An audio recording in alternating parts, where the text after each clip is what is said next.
The lights are out. You are alone in your cell with only your body and mind for company. Let's train. Most people think convict conditioning is the prison workout Bible. But here's the truth. Some of it is dead on accurate. But some of it is a little bit off. I did 24 years in pretty much nothing but close security prisons. I didn't read about prison workouts.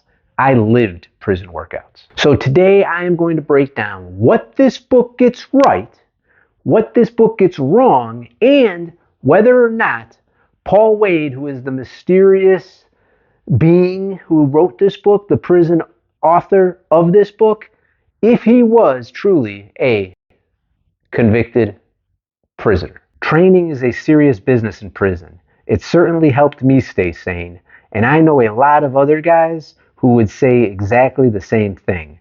It was something real, something we could look forward to.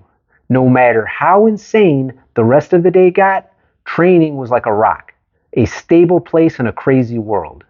Whatever else we might have lost being on the inside, training sessions were a time when we could gain something very significant. Not just health and fitness, but self-respect.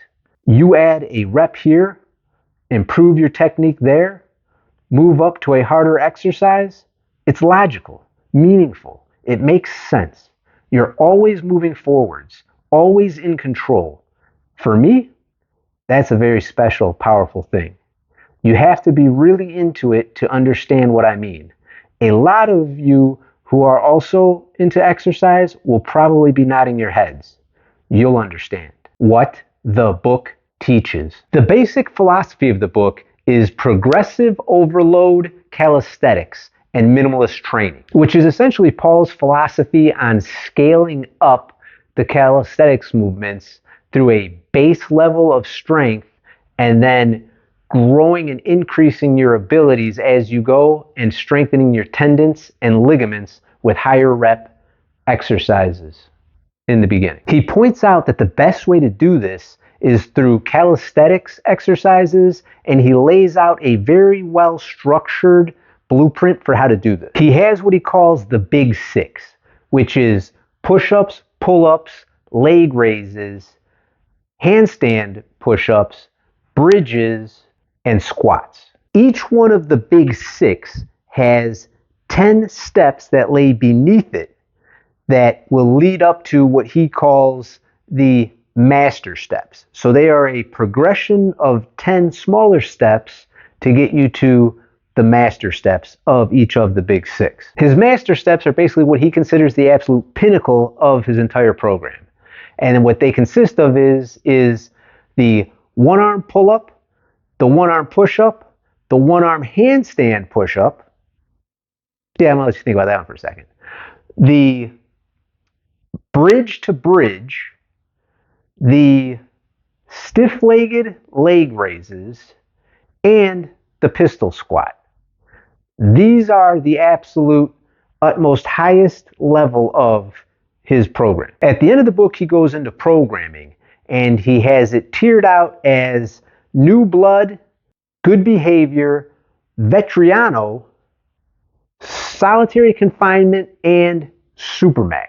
During that end section, he also goes into warm-ups, rest breaks, working sets, the importance of keeping a log and journal. I mean, overall, I believe that this is a very well-written book, very well-structured, extremely good and beneficial book for new trainees and people who are just getting into fitness and getting going on their fitness and workout journey. So I will add a link in the description, possibly a tagged item or link somewhere on the screen, so that if you would like, you could purchase the book yourself. It's a good book, I'm going to say that.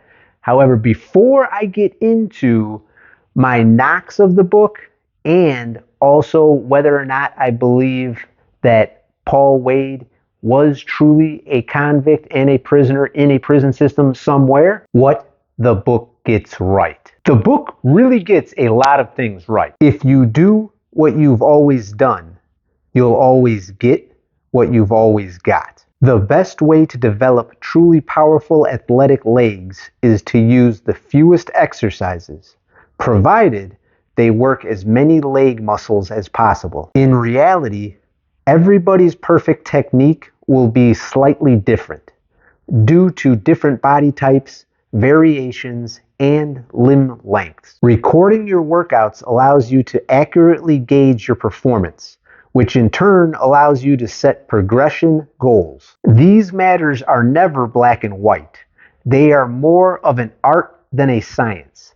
It is more a matter of body wisdom than conceptual memorization. The only thing I can say about those is that they are just rock solid truths. Anybody who's been training for any amount of time knows that those are the absolute truth when it comes to training. His whole plan of having a progressive calisthenics setup and system in place, of being able to slowly, methodically move through different exercises and rep ranges in order to get to a goal, is completely solid and legit. I mean, that's how training works. His having the big 6 along with the 10 small steps in order to progress through to a master goal for each one of those big 6 is just well planned out, well thought out, and well structured out programming to me. The inclusion he has of the training log and how beneficial it is. I mean, the guy covered his details. He does an extremely good job of giving a new beginning trainer, and especially somebody who's getting into calisthenics that are the old school strength training style of calisthenics, the best shot possible to be able to truly progress and get results. So my hat is off to the writing of the book and all of those things. What the book gets wrong. Now, I cannot say that the book gets these things wrong, but I can say that they are an extreme stretch to ever accomplish some of the exercises that he has in his progressions. I mean, the one-arm handstand push-up. In 24 years in prison, I never, ever, ever, ever, ever, ever saw anybody do a one-arm handstand push-up. Not only that, I'd never seen anybody working on a one-arm handstand push-up. I'd never seen anybody try to do a one-arm handstand push-up. I'd never even seen anybody doing anything that looked like they were building or attempting to build a one-arm handstand push-up. Just never saw it. I'd never seen anybody actually do a one-arm pull-up in prison either. And I'm sure that there were probably quite a few guys who could do one-arm pull-ups in prison. I just never saw it. Now, it could be because the way the equipment was never in any way, shape, or form ideal for being able to do one-arm pull-ups, but never, ever, ever did I see anybody do a one-arm pull-up. Also, though, again, didn't really ever see anybody trying to do one-arm pull-ups. I would see guys sometimes, and I think even I worked them for a little while, where you just grab on to your wrist in a different location and do one-arm pull-ups, but I never saw anybody actually just grab onto a bar with one arm and do a pull-up, because there also wasn't a lot of room to swing. However, just not something I ever saw, and it's one of one of his like master steps in his program. So, and it's a prison program, never saw it. Now, although I did see people use basketballs in training, I'd never ever seen anybody using them in any of the ways that he had illustrated in the book to use them. I'm not saying that they would not work, would be beneficial in those ways. I'm just saying that I never saw that method being used in 24 years of prison, as far as like taking the basketball, putting it down, and then using it to kind of like be a marker for like how deep you're going to go into your push-up exercises. Same thing with the pistol squats. The way I had built pistol squats and the way I had taught other people to build pistol squats was not the way that he was demonstrating with using the basketball. I never tried it. Could work. I don't know. But I'm just saying, never saw it. 24 years, never saw it. Also, we were not dedicated diehards to any kind of calisthenics. We were diehards to results. It was all about results.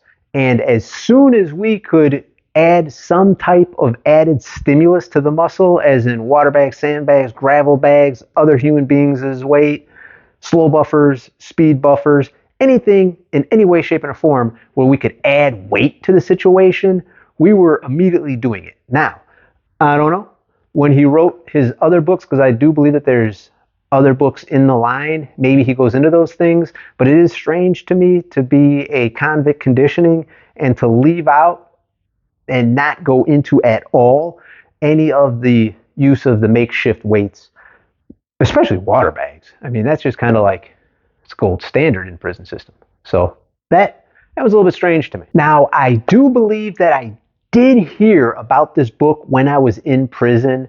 I kind of have a vague remembrance of at one point in time somebody sitting there like, hey, yo, Lucky man, you ever hear this book, Convict Conditioning?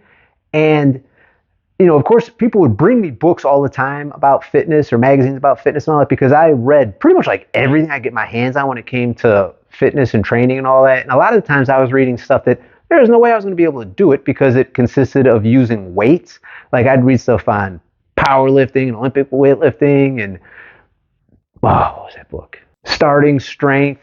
I mean, I just read a lot of different fitness and strength training type books. But I distinctly remember when the guy came up to me and he was like, yo, Lucky man, you want to check out this book? It's called Convict Conditioning. I was like, are you kidding me? I am Convict Conditioning. Was Paul Wade a real prisoner? This opinion may not be very popular or new age, but I certainly prefer training over spending time with people any day. My exercises have done more for me than any of my friends. In my life, I've met hundreds, thousands of people who wanted to attack me, steal from me, bully me, humiliate me, or even kill me. But my training has given me nothing but benefits. It gives far more than it takes.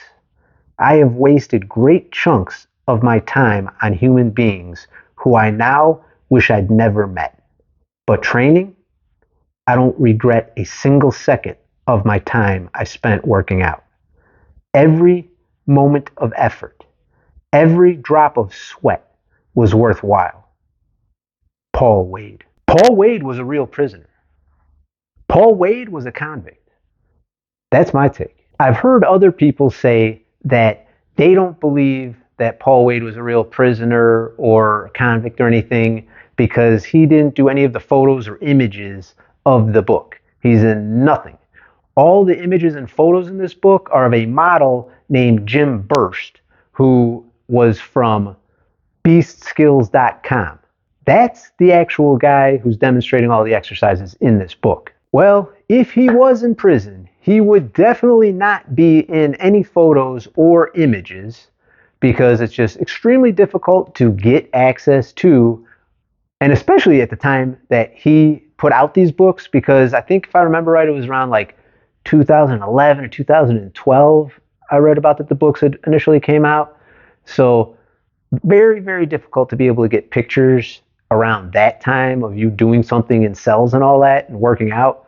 So that goes right along with the fact that he's not in any of the images. There's also laws called the Son of Sam laws, which, I mean, you do not want to appear like you are making a whole bunch of money while you're in prison on some kind of book deal or some kind of deal or anything like that because of these Son of Sam laws. And I know I'm a little bit of a weirdo that I know about something like these Son of Sam laws, but I just know a bunch of miscellaneous type legal stuff because of years and years and years of reading all the legal stuff. So I know for me personally, if I wrote the books, I wouldn't have used my real name or information either. When you get to the highly coveted master step, when you do, pat yourself on the back. You are one hell of an impressive athlete.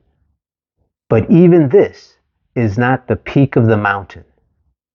The road to greater strength goes on and on and on. And if you would like, you could check out, I will have 2 links on the screen right now. One of them will take you to the peak of the prison workout strength training pyramid, and the other one will take you to Convict Conditioning, which is a full uncut reality convict conditioning that I saw while doing 24 years in the prison system. And with that said, peace, love, joy, prosperity, and all that good stuff. I'll see you in the next one.